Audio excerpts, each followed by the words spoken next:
Welcome everybody. That's a fantastic start, isn't it? Welcome everybody. Thanks, Robin, for your testimony and for joining us tonight. And thanks or welcome to those who are joining us on Zoom and YouTube tonight. I think we've got the Warrnambool folk on Zoom and my mum and dad as well. G'day, mum and dad. How you going? Yeah. So thanks for joining us. We're going to start off tonight in the book of Matthew, chapter 1.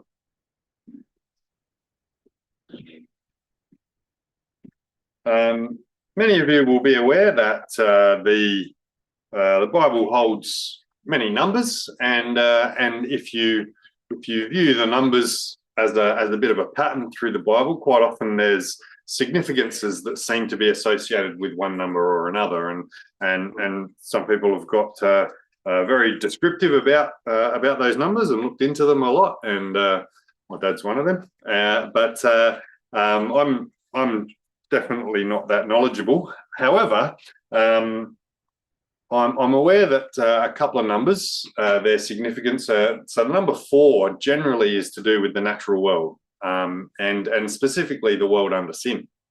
The number 5, conversely, is to do with grace, specifically the Lord's grace. That is the Lord's unmerited favour towards us. We're not going to particularly spend too much time on those numbers tonight, but they're worth knowing as a bit of context as we look into this story. Now, in Matthew chapter 1, it's the first chapter of the New Testament, and it's quite often where people have started when it comes to, right, I'm going to sit down and read the Bible, and I'm going to start in the New Testament, and then they come up against this bulwark of the genealogy of Jesus Christ, and a couple of the Gospels start that way. Actually, pretty early on in the Gospels, you sort of got to get over this wall of genealogies to move on to the real story, so to speak. However, when we're looking at Matthew chapter 1 here, there's a bit of significance in a couple of the things here. Well, a lot of the things here, but we're going to draw out one of those significances tonight. So Matthew chapter 1, and in verse 1, the book of the generation of Jesus Christ, the son of David, the son of Abraham. Abraham begat Isaac, and Isaac begat Jacob, and Jacob begat Judah and his brethren, and Judah begat Phares and Zara of Tamar, and Phares begat Ezrom, and Ezrom begat Aram, and Aram begat Aminadab, and Aminadab begat Nason, and Nason begat Salmon, or Salmon, depending on how you pronounce it, and Salmon begat, that's actually Boaz of Rachab or Rahab, and Boaz begat Obed of Ruth, and Obed begat Jesse, and Jesse begat David the king, and David the king begat Solomon of her that had been the wife of Uriah, and Solomon begat Rehoboam, and so on it goes. Okay, and we could keep reading. However, in that first 15 or so verses of Matthew chapter 1, where we're working our way through the genealogy of Jesus Christ, starting back at Abraham, it mentions 4 women, and typically in the Bible, women tend to signify systems, and whether it's a church system, we know that there's a quite a prominent woman in Revelation who signifies an extremely prominent church system, and quite often throughout. Whether it's parables or parables that Jesus taught or other things, the figure of a woman is used to demonstrate a system, and usually it's the world. And we can see here that there are 4 women particularly that are mentioned in the genealogy of Jesus Christ. Now, we're going to take a quick look at each one of them. We don't have time to spend too much time on each one of them at the moment, but we're going to take a quick look and then see where that leads us. So let's go back. So the first one there in chapter 1, verse 3 is, and Judah begat Pharez and Zara of Tamar. So let's go back to Genesis chapter 38. Now, the story of Tamar and Judah is messy. And it's sort of sandwiched right in the middle of the story of Joseph. And the story of Joseph is actually incredibly edifying. And if you're going along reading the story of Joseph and how the Lord looked after Joseph, despite the atrocious treatment that he got from not only his brothers, but basically everyone else who he came into contact with, if you're going along and you're reading the story of Joseph, and then right in the middle, you get this chapter here in chapter 38, Genesis chapter 38, which is dedicated to this really unsavory kind of situation. And you've got Judah, who's one of the sons of Jacob, or ends up being one of the brothers who was the leaders of the 12 tribes of Israel. He's got a tribe named after him, the kingly tribe, actually. And we see this guy, Judah. Now, Judah has a couple of sons, and Judah's sons are pieces of work, both of them. And the Lord deals with them in pretty short order. We don't get too many details about them, actually. The Lord sort of gets rid of them pretty quickly. But we see that one of them here married a lady named Tamar.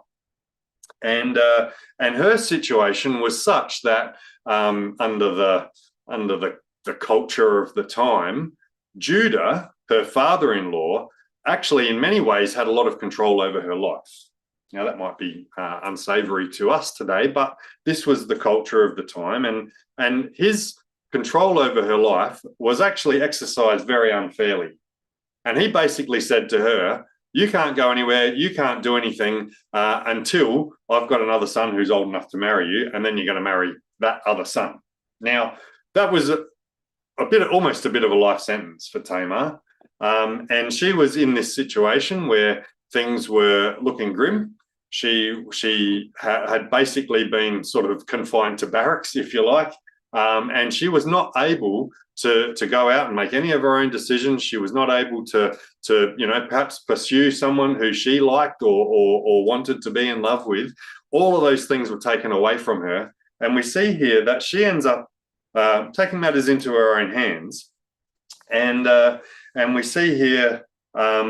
To cut a long story short, and we don't have time to deal with these stories in great detail tonight, but she knew that Judah went up to where his sheep were quite often, and he'd hang out with a mate up there, and they'd have a bit of, they'd mess around a bit, and anyway, she knew that he'd passed by a certain place. So she disguised herself, and she went and hung out at this spot, waiting for him.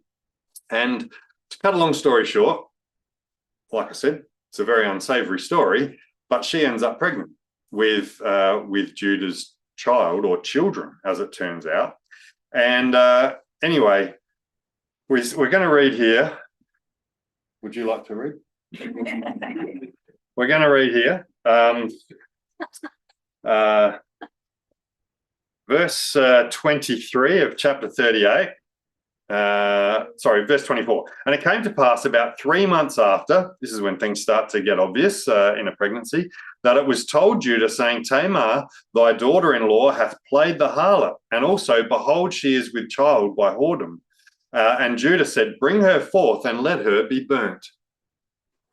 Now, at the moment, he's sort of denying all knowledge of having any involvement with this Tamar lady. And we see here in verse 25, when she was brought forth, she sent to her father-in-law, saying, by the man whose these are, am I with child? And she said, discern, I pray thee, whose are these, the signet and the bracelets and the staff. Now, she'd got herself a bit of insurance. She held on to a few of his possessions during this affair, and she was able to prove to everyone else that it was actually Judah's child that she was pregnant with, or children that she was pregnant with. Verse 26, and Judah acknowledged them and said, she hath been more righteous than I, because that I gave her not to Shelah my son, and he knew her again no more. Lucky for her. And it came to pass in the time of her travail that, behold, twins were in her womb. And it came to pass that when she travailed, that the one put out his hand, and the midwife took and bound upon his hand a scarlet thread, saying, this came out first. And it came to pass, as he drew back his hand, that, behold, his brother came out, and she said, how hast thou broken forth? This breach be upon thee. Therefore his name was called Phares. And afterward came out his brother that had the scarlet thread upon his hand, and his name was called Zara. Now we know that Phares was the one who went on to be the one who was in the lineage of Jesus Christ. But we get this tiny little vignette in this story where this hand emerges from the womb, and there's a scarlet thread tied around this hand, and then the hand disappears again, and off we go. And next thing, there's a birth, but it's the second child who comes out who's bearing the scarlet thread. Okay, so we've got a scarlet thread just in the middle of the story here. The next woman who was mentioned was Rahab. Now we're going to turn over to Joshua chapter 2. This is quite a bit down the history of Israel, and we've had the time of the tribes growing up to become a nation in Egypt, and they've left Egypt. They started to look like they were about to enter the promised land, and then they pulled back. And the Lord said, silly billies, you should have gone straight in. And so then they wandered in the wilderness for 40 years. And we see here in Joshua is when let's see if I can find it. Joshua is when the baton got handed over from Moses to Joshua. And Moses goes up to Mount Nebo, I think it is, and the Lord takes him. And so he's no longer on the scene. And so Joshua steps into the role of leading the children of Israel. And we see here that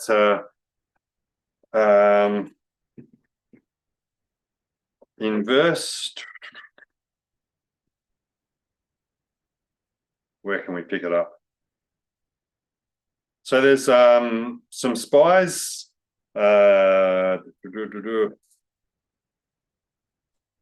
Let's start in verse 1 of chapter 2. And Joshua the son of Nun sent out of Shittim 2 men to spy secretly, saying, go view the land, even Jericho. And they went and came into an harlot's house named Rahab, and lodged there. And it was told the king of Jericho, saying, behold, there came men in hither tonight of the children of Israel to search out the country. And the king of Jericho sent unto Rahab, saying, bring forth the men that are come to thee, which are entered in thine house, for they be come to search out all the country. And the woman took the 2 men and hid them, and said, thus there came men unto me, but I wist not whence they were. And it came to pass about the time of shutting of the gate, when it was dark, that the men went out. Whither the men went, I wot not. Pursue after them quickly, for you shall overtake them. But she had brought them up to the roof of the house, and hid them with the stalks of flax, which she had laid in order upon the roof. Now, it strikes me that she's a pretty smooth liar. You know, she's able to sort of reel this one out pretty quick. But anyway, she's able to deflect the attention away. In verse 7, and the men pursued after them the way to Jordan unto the fords, and as soon as they which pursued after them were gone out, they shut the gate. And before they were laid down, she came up unto them upon the roof, and she said unto the men, I know that the Lord hath given you the land, and that your terror is fallen upon us, and that all the inhabitants of the land faint because of you. For we have heard how the Lord dried up the water of the Red Sea for you when you came out of Egypt, that you did unto the 2 kings of the Amorites that were on the other side Jordan, Sihon and Og, whom you utterly destroyed. And as soon as we had heard these things, our heart did melt, neither did there remain any more courage in any man because of you. For the Lord your God, he is God in heaven above and in earth beneath. Now, this woman, she knows what she's talking about.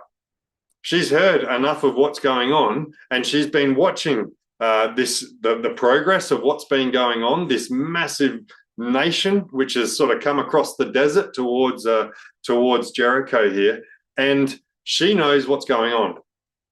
And she knows where the Lord's blessing is, and she wants to be part of the Lord's blessing. And she says here, now therefore, in verse 12, now therefore I pray you, swear unto me by the Lord, since I have showed you kindness, that you will also show kindness unto my father's house, and give me a true token, and that you will save alive my father and my mother, and my brethren and my sisters, and all that they have, and deliver our lives from death. And the men answered her, our life for yours, if you utter not this our business. And it shall be, when the Lord hath given us the land, that we will deal kindly and truly with thee.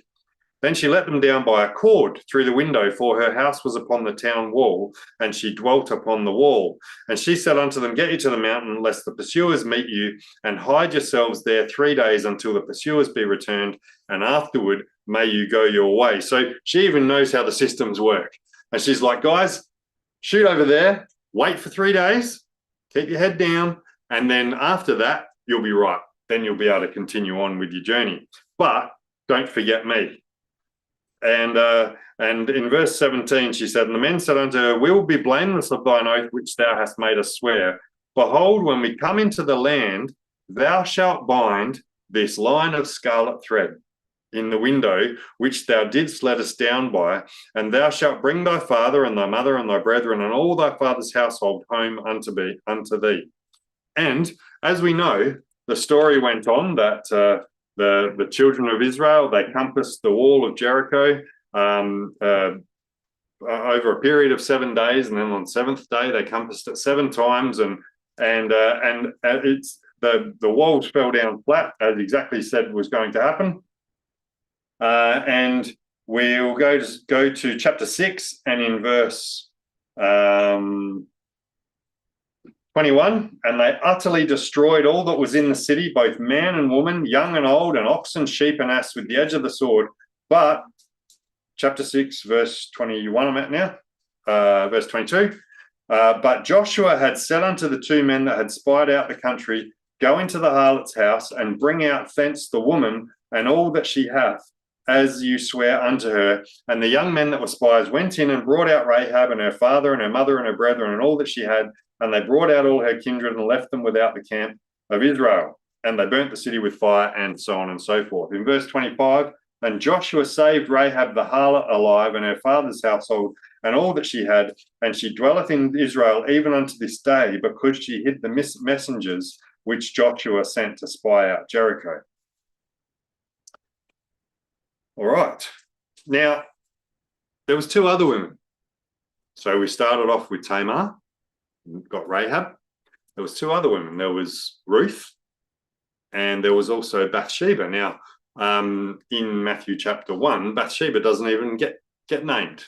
She's just only spoken of as of her who had been the wife of Uriah the Hittite. And but once again, for the lack of time, we're not going to spend too much time on the situation of Ruth and Bathsheba. However, quick summary: Ruth was a Moabitess. She was married to Naomi's one of Naomi's sons. Naomi was an Israelitess, and she returned. She'd been away to Moab, and had been, her sons had married Moabitesses, Ruth and Orpah, and when the sons had died, there's a bit of a pattern forming here. When the sons had died, then these women were left husbandless, and so they had a choice. They could either stay where they were, or they could follow Naomi back to her home, which was to be part of Israel. Now, we know that Orpah said, "No, I'm out," and she went back to her old life, if you like. But Ruth clave unto her mother-in-law, Naomi, and she went and she became part of the nation of Israel, and she was also she married Boaz, as we know, and she went on to be the grandmother of David. Now, that takes us to the next, the 4th woman who's mentioned in the genealogy of Jesus Christ, which is Bathsheba, and many of you will be familiar with the story. Once again, an incredibly unsavory story. David was a king who was not doing his job in any capacity at the time. He was being slack. He let himself go, and he did all sorts of things that he shouldn't have done, and he kept on doing all sorts of things that he shouldn't have done, which involved organising, firstly, an adultery, secondly, a murder, and then a whole bunch of other things, where conniving in the background and trying to sort of skirt around doing the right things. But out of that, Bathsheba actually ends up married to David and ends up giving birth to Solomon, who's then also mentioned. Now, those of each of those four women, if we go through them one by one, Tamar, according to the law, deserved to be burnt. She was an adulterer. She played the harlot, and on two counts according to the law, she should have been burnt or stoned with stones. If you go through the scriptures, Rahab was also a harlot. There is no way in the world that she should have had any part in Israel, especially seeing as she wasn't of Israel. So once again, on two counts, she's not fit to be part of the story of Jesus Christ or of Israel as a whole. Ruth was a Moabitess. Let's just turn to Deuteronomy chapter 23 while we're skipping through.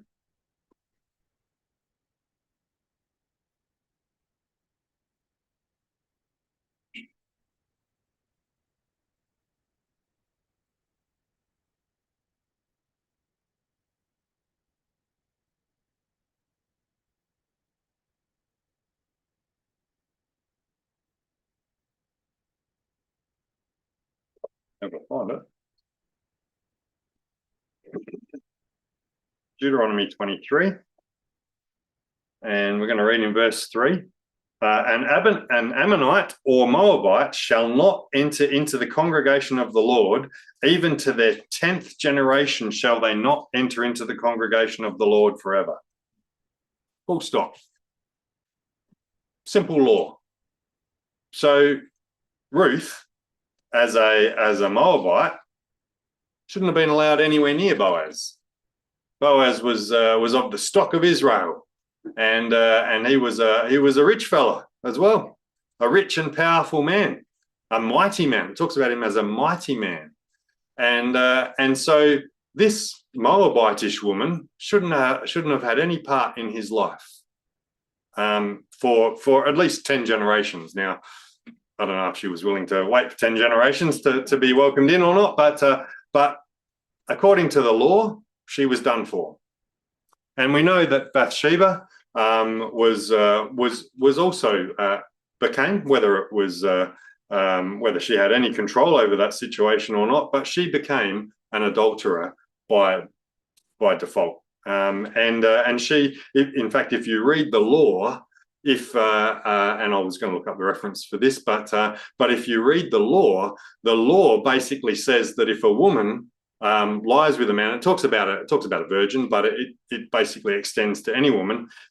If you lie with a man within the bounds of the city and you don't cry out, then you are guilty of you deserve the same punishment as the man, and so you're both going to be burnt. So even in her situation, we don't read there was any crying out particularly, but according to the law, she was judged as being unworthy of continuing living.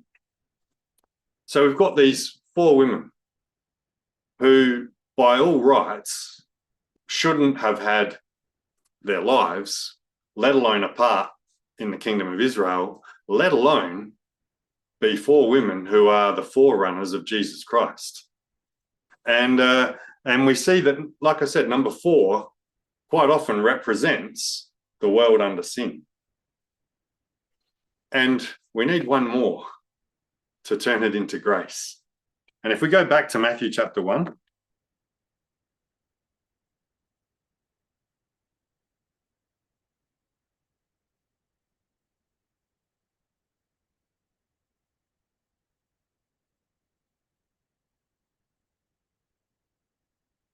and we see here in verse 16, and Jacob begat Joseph, the husband of Mary, of whom was born Jesus, who is called Christ. So we've got a 5th woman mentioned here in the genealogy of Jesus Christ. And if you'd like to read more up about Mary in particular, then the book of Luke gives a really good account of Mary's interactions, firstly with Gabriel, the angel, and then with her cousin Elizabeth, and the things which took place there. You can read for yourself in the first few chapters of Luke. But we see that that here we've gone from being under this system of the world, which is being demonstrated, in all of its lurid detail in all of these stories. And like I said, incredibly unfortunate, messy stories on many occasions. And yet, this is the genealogy of the Son of God. This is the genealogy of Jesus Christ. And we see here, verse 17, so all the generations, Jacob begat Joseph, the husband of Mary, of whom was born Jesus, who is called Christ. So all the generations from Abraham to David are 14 generations, and from David until the carrying away into Babylon are 14 generations, and from the carrying away into Babylon to Christ are 14 generations. Now the birth of Jesus Christ was on this wise, and on the story goes. Now, just want to go back to one part of the story which sort of stood out to me. So in both the story of Tamar and the story of Rahab, we have a mention of a scarlet thread. And it's been, I guess it's been described that these women are an indication of the scarlet thread, which is woven through the tapestry of the genealogy of Jesus Christ. And we're going to read here let's go to Isaiah chapter 1.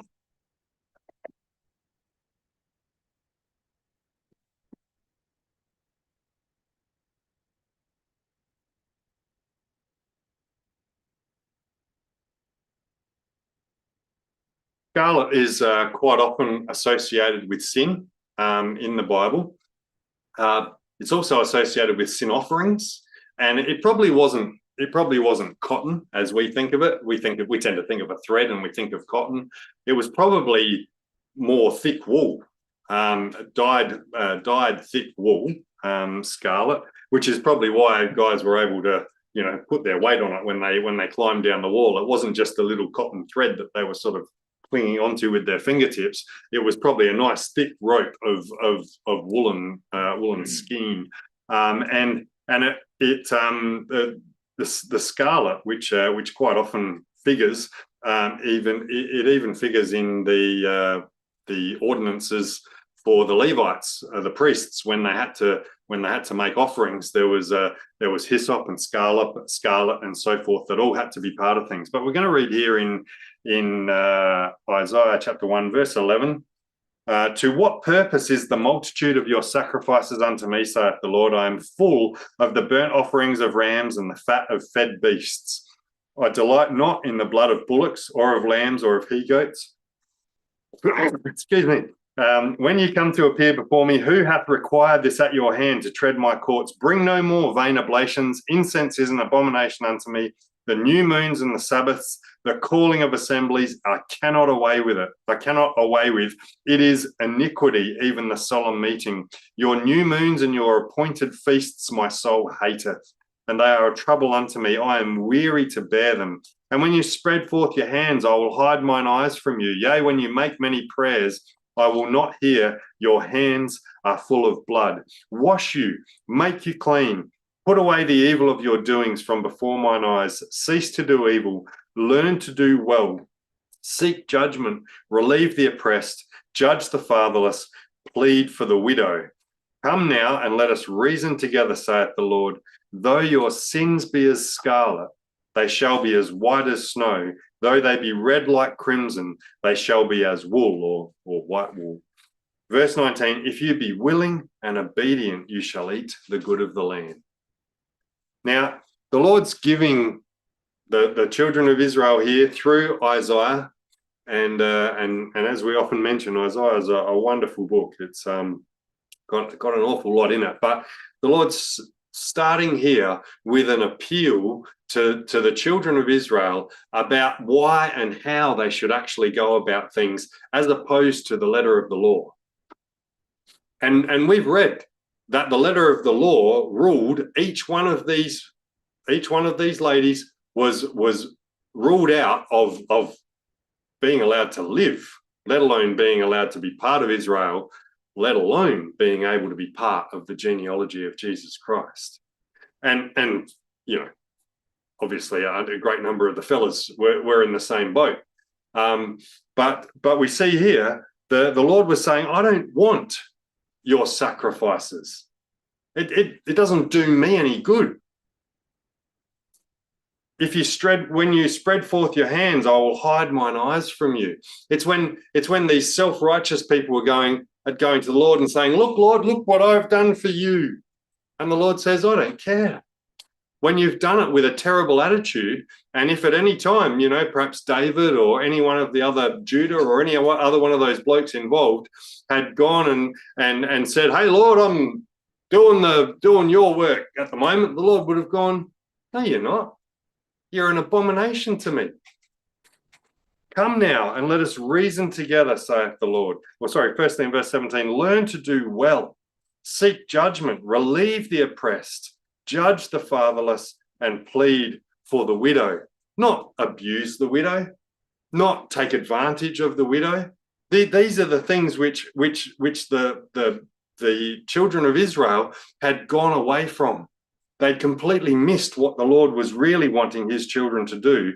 But then the Lord extends this olive branch and he says, come now and let us reason together. Let me talk with you. And he's told them here, wash you, make you clean.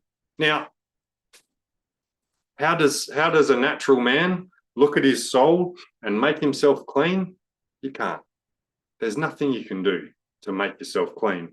But like it says here, come now and let us reason together, saith the Lord. Though your sins be as scarlet, they shall be as white as snow. Though they be red like crimson, they shall be as wool. Excuse me. So the Lord's made a way, even according to the letter of the law, where there should have been nothing but guilt and condemnation.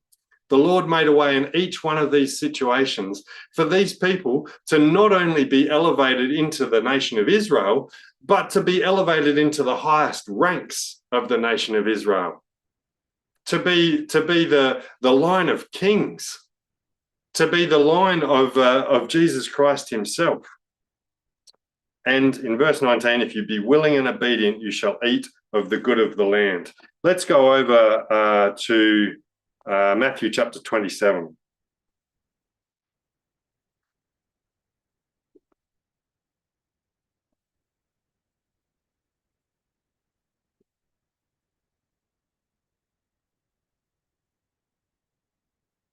Keeping in mind the Scarlet Thread, which ties all of this story together.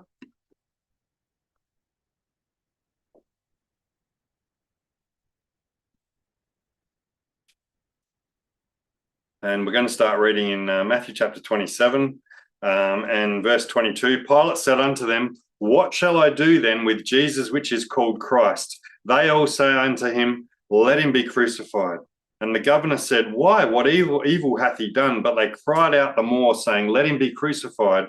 And when Pilate saw that he could prevail nothing, but that rather a tumult was made, he took water, and washed his hands before the multitude, saying, I'm innocent of the blood of this just person. See ye to it.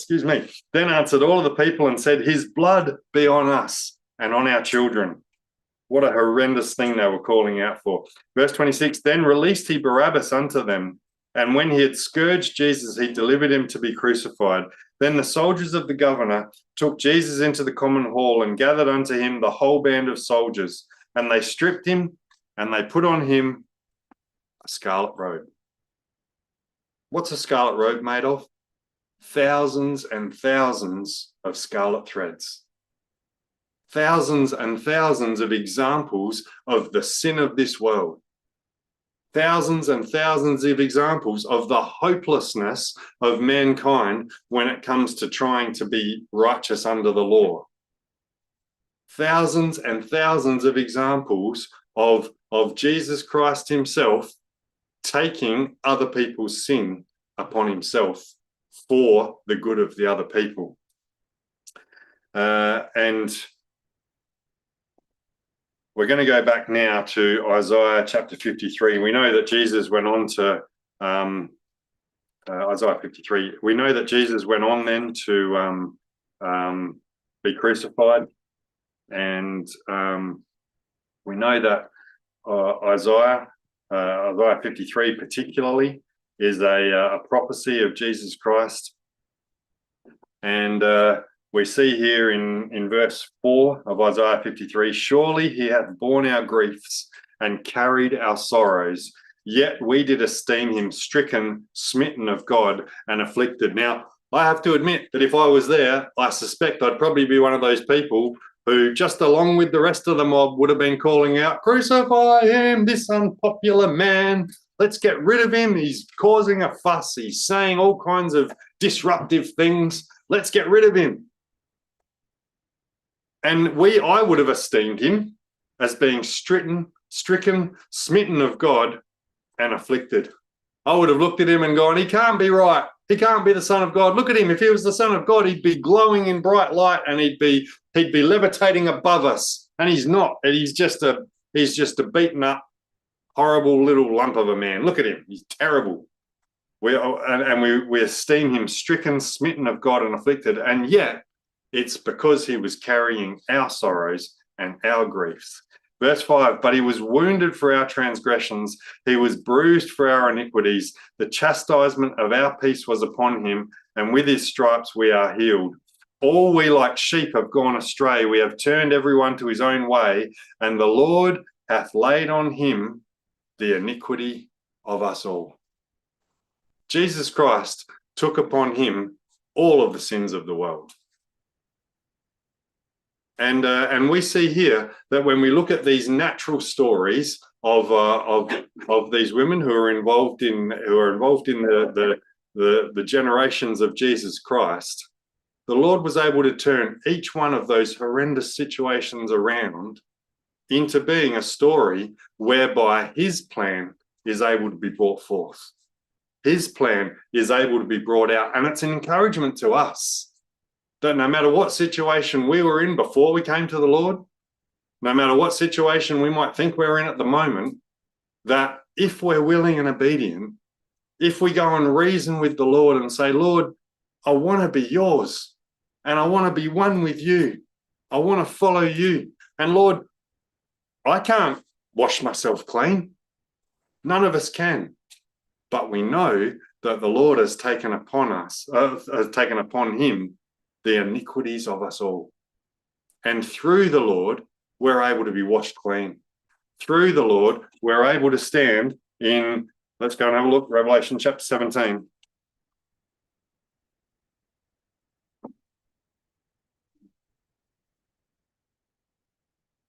Got to be near the end, right?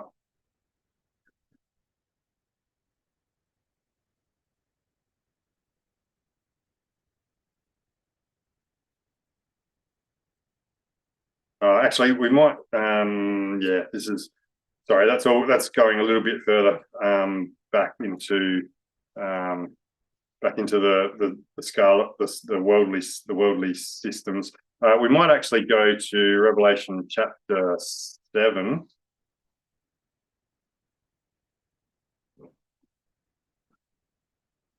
And verse 9. Revelation chapter 7, verse 9. After this I beheld, and lo, a great multitude which no man could number, of all nations and kindreds and people and tongues, stood before the throne and before the Lamb, clothed with white robes and palms in their hands. There's no more scarlet anymore. And if we go down to verse 14, and I said unto him, Sir, thou knowest. And he said to me, These are they which came out of great tribulations and have washed their robes and made them white in the blood of the Lamb. That's our promise, folks. If we want to follow the Lord's ways, if we want to walk in his ways, if we want to be willing and obedient, which involves humility, it involves us daily going to the Lord and saying, Lord, I want to be yours today. Lord, I want to be a shining light for you today. Lord, I need to shine, and the only way I'm going to shine is if you wash me in your blood.